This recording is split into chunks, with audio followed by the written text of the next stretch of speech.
Question number 1. The subject matter of Ajanta paintings pertains to. Correct answer is Buddhism. The Ajanta caves are the treasure house of delicate paintings that portray scenes from Jatak tales and from the life of Lord Buddha. Celebrated for its archaic wonder and laced with the series of carved artistry, Ajanta cave paintings echo the quality of Indian creativity in perhaps the subtlest way. In the Ajanta wall paintings, there's a profound modification from the art of early Buddhism. The Ajanta painting stresses on religious romanticism with lyric quality, a reflection of the view that every aspect of life has an equal value in the spiritual sense and is an aspect of the divine. Question number 2. Which of the following craftsmanship was not practiced by the Ayans? Correct answer is blacksmith. Iron was a metal unknown to the Ayans during the early Vedic age. The advent of iron is generally associated with the late or post-Vedic ages. So blacksmith did not exist during this period. Question number 3. Muhammad bin Qasim conquered Sindh in the year. Correct answer is 712 AD. The Arab conquest of Sindh by Muhammad bin Qasim in 712 AD gave the Muslims a firm foothold on the subcontinent. Qasim's conquest of Sindh and Punjab laid the foundations of Islamic rule in the Indian subcontinent.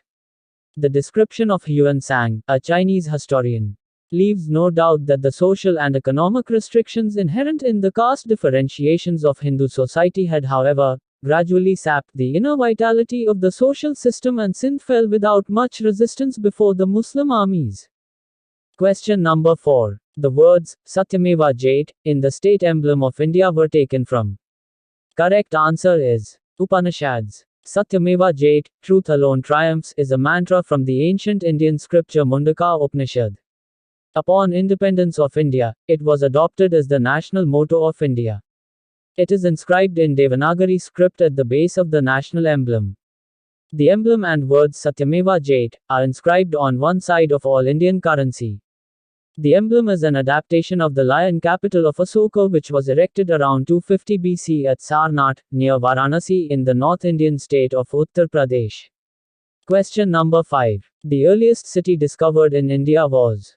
Correct answer is Harappa. The ruins of Harappa were first described in 1842 by Charles Masson in his narrative of various journeys in Balochistan, Afghanistan, and the Punjab, where locals talked of an ancient city extending 13 courses, about 25 miles.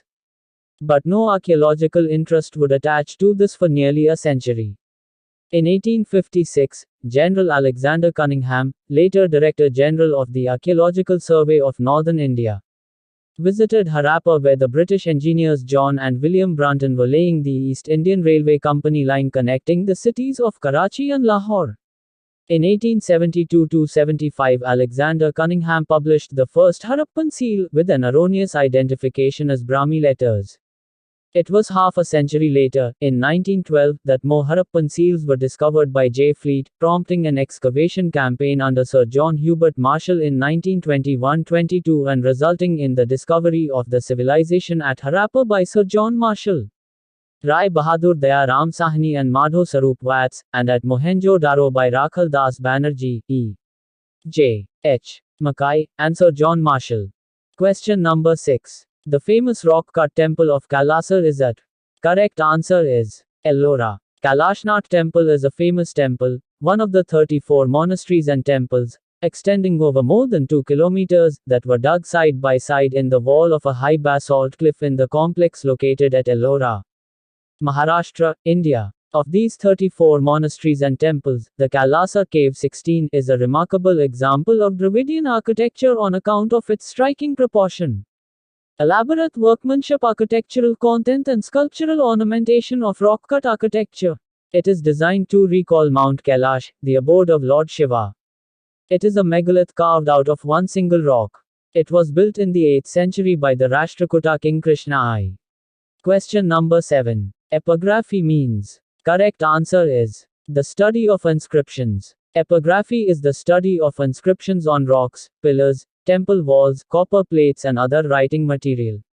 It is the study of inscriptions or epigraphs as writing. It is the science of identifying graphemes, clarifying their meanings, classifying their uses according to dates and cultural contexts, and drawing conclusions about the writing and the writers.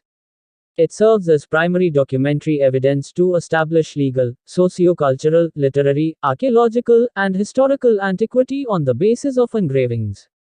Question number 8. Which among the following has not been found in the excavation of Harappan sites? Correct answer is temple with Shikhar. Sikhara, a Sanskrit word translating literally to mountain peak, refers to the rising tower in the Hindu temple architecture of North India. Sikhara over the sanctum. Sanctorum, where the presiding deity is enshrined, is the most prominent and visible part of a Hindu temple of North India. Sikhara was a major feature of the medieval times. Question number 9. Which among the following math is related with Buddhism? Correct answer is Chatya. A Chatya is a Buddhist or Jain shrine including a stupa. In modern texts on Indian architecture, the term Chatya Griha is often used to denote assembly or prayer hall that houses a stupa. Chatyas were probably constructed to hold large numbers of devotees and to provide shelter for them. Question number 10. Where has the world's largest monolithic statue of Buddha been installed?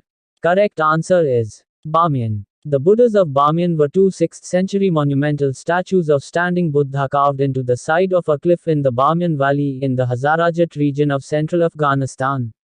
They were dynamited and destroyed in March 2001 by the Taliban, on orders from leader Mullah Muhammad Omar, after the Taliban government declared that they were idols.